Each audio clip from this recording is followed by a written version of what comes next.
What's up everyone? Today I'll be changing the Valvetronic actuator on my 2013 F30 335xi, and this is actually the N55 motor. I got the actuator right here. Got it from BMW, so it's actually the OEM part. I think there's another company called VDO that makes it like I think it's around $200 cheaper than this. I got this for $580 Canadian plus tax, and I'd rather spend extra $200 for safety, to be honest, because I think OEM parts are better than aftermarket. And it is a pretty intensive job, so you wouldn't want to do that again, honestly. And this is also a good time to change your valve cover gasket as well, so I got that.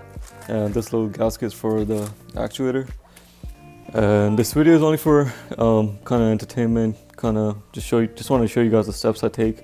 Do not look at this as an expert advice. If you don't know what you're doing, if you're not comfortable working on cars, especially engines, and especially German engines, you should not be doing it by yourself, to be honest. You should be taking it to a certified mechanic, because if you don't know what you're doing, you might possibly end up damaging your engine, and it's going to cost you way more to fix if you were to just get it done from a mechanic. So you do it at your own risk, because it's not that hard of a job, but like you will be opening up your engine, so you have to be really careful. And so yeah, so that was just wanted to make things clear, and let's get started on this.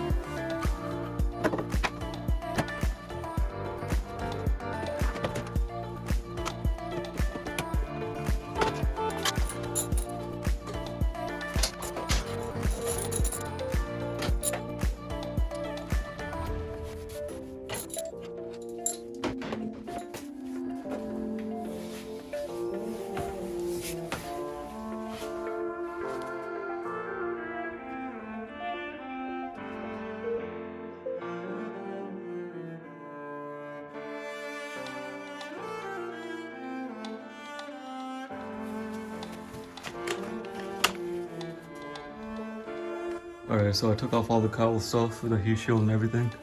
Next thing I'm gonna do, take both of these O2 plugs off and the plug down there, which you can just pull the pin out and it'll just come right up.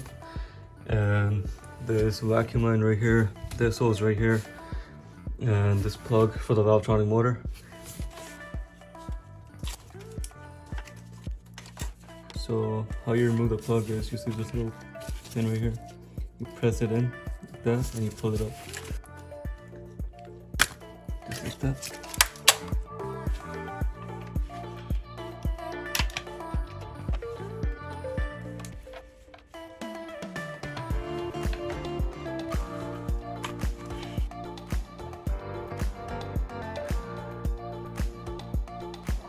And the next thing I'm going to do is take the coils out. The coils are pretty easy. All you have to do is grab it from here and the plug slides out. You pretty much take the plug out.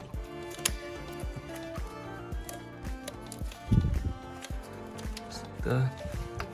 And pretty much just pull the coil out. Sometimes it gets kind of hard, but you just pull on it.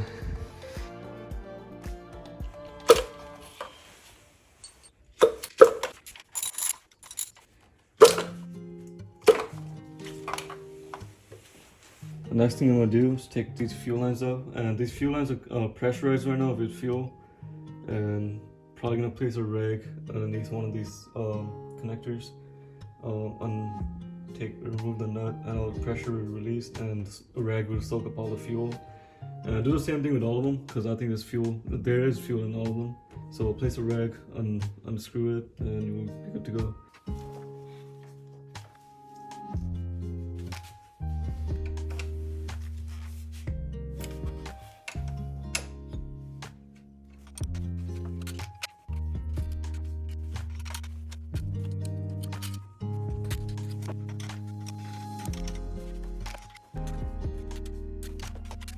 So you pretty much take a 17mm, loosen this one, and I'm gonna keep these on, keep these connected. There's no point in taking those off. And pretty much took a 14mm, loosened pretty much all of them on this side. And all I have left to do now is to take off these ones. I think there are 4 bolts holding it to the engine block, and there's a sensor connected right at the end. So after I remove all of those, the fuel rail will just come right out.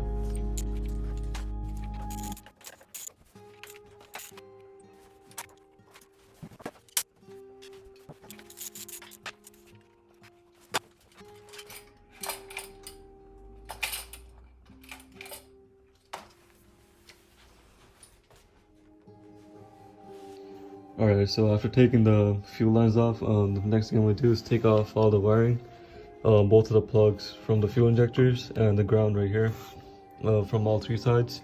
And once those are removed, I can just unscrew this and those two down there, and I can just put this whole thing to the right side. And after that, all I have to do is remove these bolts to remove the metal bracket that's holding the injectors in there from all three sides, obviously. And after that, I need to take the injectors out. And in order to take the injectors out, you need a special tool that costs about $250.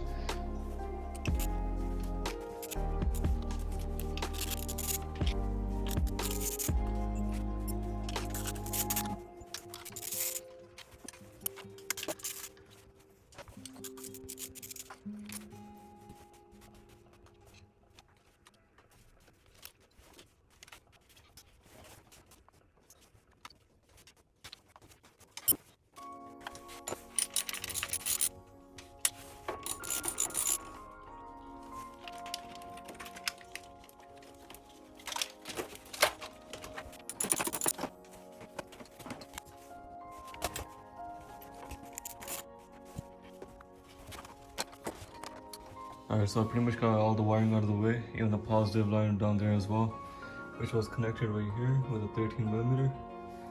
And this area is all clean, and I'm gonna move on to the injector. And again, I'm gonna show you a way to take them off, but I don't recommend it because you might end up damaging them.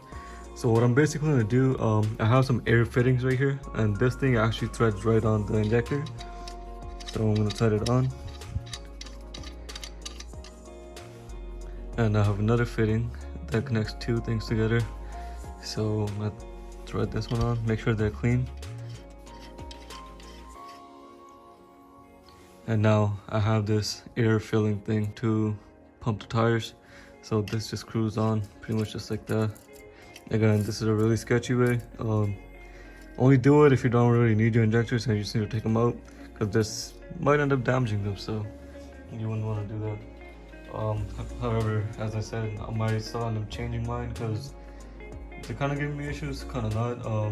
At the end of the day, I know how to change them by myself, so I know how to avoid all the labor costs. So what I'm gonna do, I'm gonna take a adjustable wrench, put it right here. I use it as a hammer, and the injector should just come out.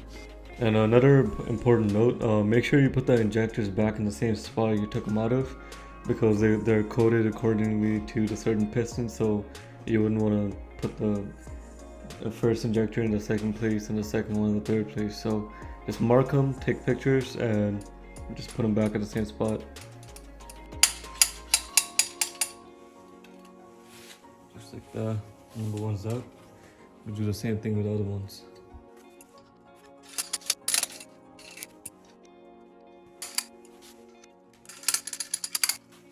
Alright, so I took off the injectors. I don't need to take off the last two. You can just leave them in there. The only reason I took off these two because I need to remove these two aluminum pieces in order to install the motor. The actuator. And so right now the only thing I have to do is pretty much start unbolting the valve cover. You have to do it in this pattern. If you can take a screenshot. So you start from 1 to 2 to 3 to 4. I think that's the proper way to do it. So you don't want to warp your valve cover as well. So yeah, I'm gonna go around in that pattern, start unbolting the valve cover. I still have to do this. I'm gonna do this first, and then move on to the valve cover bolts and go from there. Alright, so what I'm gonna do, since I'm already doing the oil filter housing gasket as well, I'm gonna unplug the oil lines that connect to the oil filter housing. They come from the oil cooler, and pretty much just put them to the side a little bit. You don't need to do it, you can still do it without removing them, but since I'm already working on the oil filter housing gasket, the next thing, and it'll be a lot easier for me to work on the valve cover as well. So yeah, you don't need to do it, but in my case it's a bit easier for me, so I'm gonna do that next.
Alright, so finally took the valve cover off. It was kind of stuck up to the engine. It wasn't that bad, to be honest. Just loosen the screws. Just be gentle with it. Don't end up cracking the valve cover because it costs about 650 Canadian dollars. You wouldn't want to replace it if you don't really have to, right? I think the gasket costs about like 60 bucks. So yeah, just be a little bit careful with it. It is plastic and it gets a little bit brittle. I took mine off pretty carefully so I can reuse it, and yeah, again, you don't want to damage it. Now what I'm gonna do is remove these two screws right here and right here from both sides. I need to take both of these pieces out to access the actuator.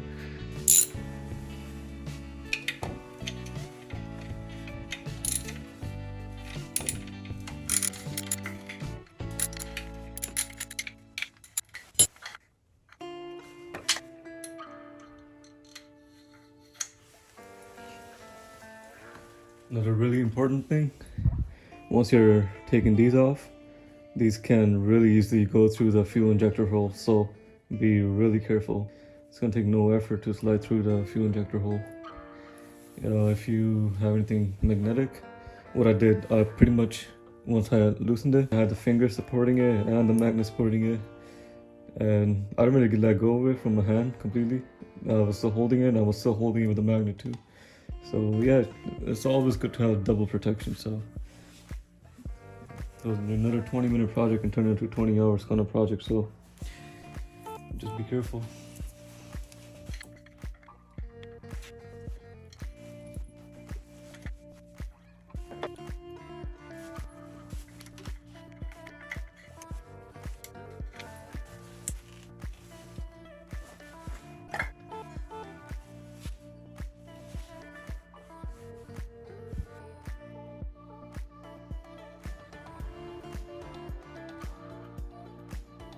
So as you can see, I removed both of the aluminum pieces and I have access to the Valvetronic actuator. And you can see that eccentric shaft sitting at the highest position, and that's where that always sits whenever you shut off the engine, so that's normal. And you can see the minimum stop right here for that eccentric shaft, and you can see right now it's sitting on the maximum stroke or maximum stop. So yeah, so right here is where you put the wrench, and right there is where you put the Allen key to, because our goal right now is to put this eccentric shaft to the minimum position, even lower than the minimum position. We have to get it out of this helical spring or whatever screw out of the actuator. So yeah, we need to remove the minimum stop, put an Allen key in here, put a wrench in there, and slowly wind it down all the way to the lowest position. And in this part you have to be really careful because the whole shaft is under extreme tension because of these springs right here. So yeah, just take your time, be really slow, be really gentle, because it can kick back if it slips from the wrench. If it slips from your Allen key, it can kick back so hard it might even end up damaging your internals. And the shaft costs about like $1,400, and it's not even about the cost of the shaft. It's a really lengthy process to replace it. First you have to remove all the springs, and you have to change the bearings and all that. You wouldn't want to do any of that, to be honest. And you need another special tool to do that too. So yeah, just take your time, be really slow, be really careful, and I will show you step by step. Just wanted to show you guys the overview of what you're dealing with and how things are working in there and what we need to do. So yeah, let's get started working on this. The first thing I'm gonna do is remove this oil feed line right here, which is an E8 Torx. This one bolt right there. And after that, this thing will just slide right out.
Alright, so I have all three of the T30 bolts in, and I'm going to tighten them up to 10 Newton meters with this torque wrench.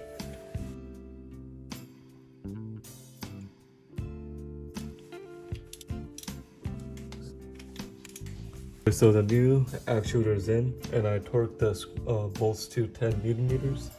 And the next thing I'm going to do, put the 4mm Allen key in there. Alright, so it's sitting right there, and it's 14mm wrench right here.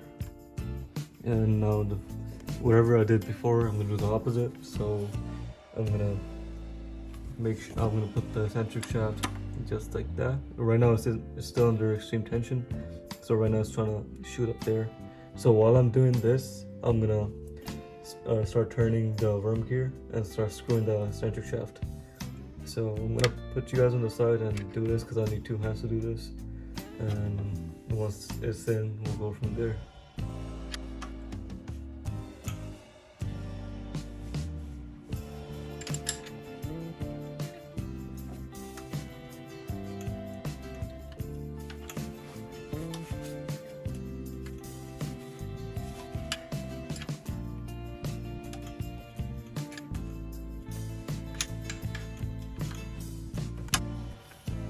Alright, so as you can see, the eccentric shaft is back at the maximum position, and I put the stopper back on, and I'm going to torque it down to 10 Newton meters, and after that I can just put the oil spray nozzle back in, and that's pretty much it from here. So I'm going to put the oil spray nozzle back in, so you pretty much go from underneath, and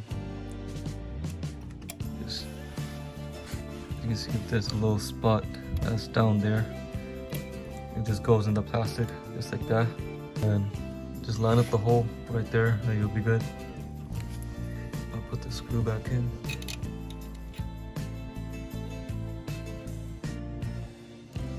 Alright, so as you can see, the oil spray nozzle is back in, and I've torqued it down to 10 Newton meters, and right from here we can start the assembly process. Start putting the pieces back in and torque them down to spec, put a new Valvetronic gasket, and go from there. So let's move on to the next step, which is the assembly.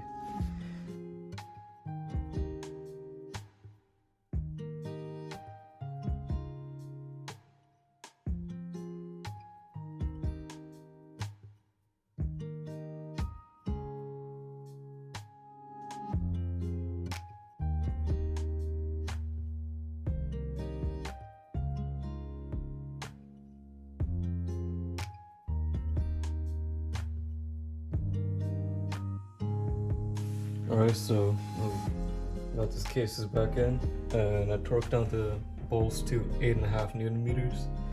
And the next thing I'm going to do, I'm going to make sure all the surface where the gasket's going to sit is sort of nice and clean. And I'm going to clean up the valve cover, clean up the whole surface, put the new gasket back in, and then go from there.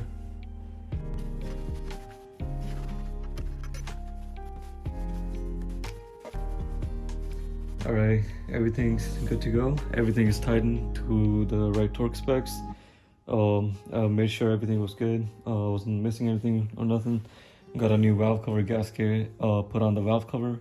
So yeah, let's put the valve cover back on, torque the valve cover to the right spec, and move on to the next steps.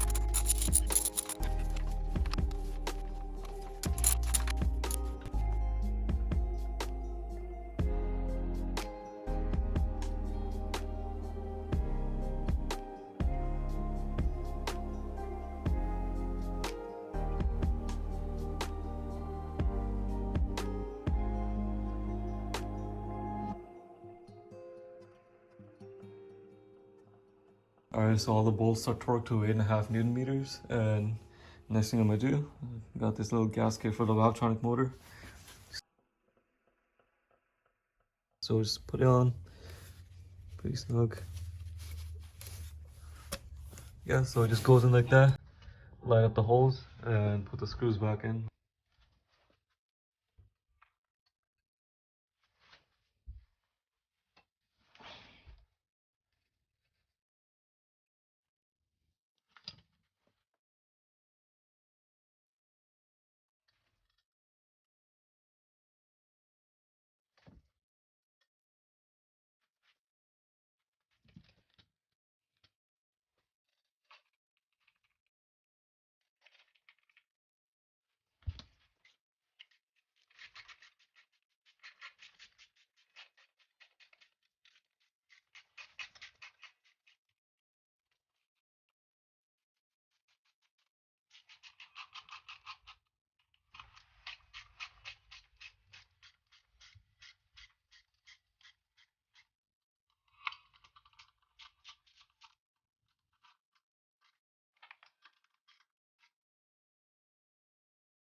Alright, so everything's pretty much done.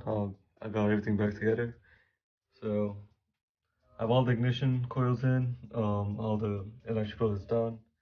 Put the plugs, the O2 plugs back on. The plug I took off from right there. The valve cover gasket is also done. Put the oil lines back in. Everything's good. Everything's good to go. So yeah, after plugging the battery in, I'm just gonna go use ISTA Plus to relearn the actuator, and I'll show you guys what I'm talking about right now. So after plugging everything in, make sure everything's good to go. Turned on the ignition. I'm using ISTA Plus with a ENET cable. So yeah, that's my car right there. Setup connection.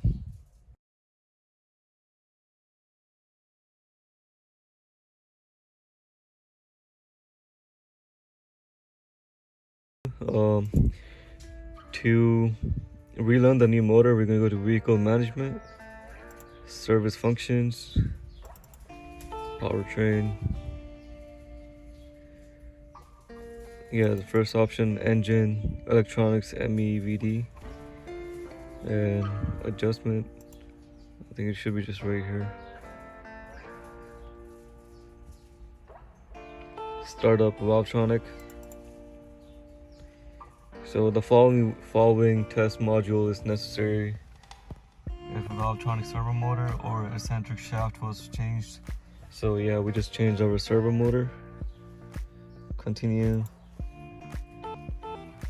Stop engine, switch on terminal 15. So just make sure your engine is off and your ignition is on. Continue. Switch off terminal 15 and R. Wait until digital motor electronics main relay has been deactivated.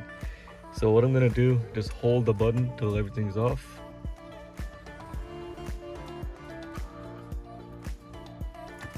And now just gotta turn on the ignition again. Continue. The limit positions are taught in the next step. Next.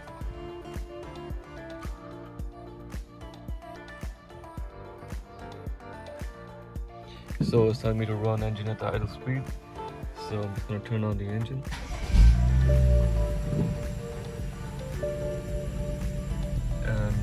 Press next.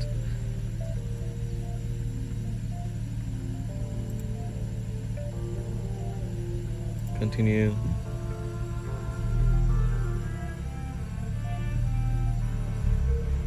Okay, now it's going to start performing the Valvetronic cycles. It's going to do about 450 of them. And your engine is going to sound weird because your RPMs will be going up and down, so it's nothing to worry about. It's going to sound weird, obviously. I don't know if you can hear it, but right now it's testing out my motor. I'm not sure if you can hear it, but it does sound weird. So right now it's about 26. It's gonna do about 450 of them, and I'll see you guys when they're done. So it's about to reach 450, and it's gonna automatically switch to the next process. It's gonna just check trouble-free cycles. So it's about to do 50 of them, and right after this process, it should be done. The job should be done, and we can just put everything back together, whatever the cowl stuff. I just didn't put it on because I wanted to check this out first. And yeah, so once this is done, your whole job is pretty much done. So right now, as you can see, stop engine, intake successfully complete. I'm gonna stop the engine. Continue. Service function is finished, and you're good to go. So that's pretty much it. We're done, and yeah, thank you guys for watching. See you guys next time.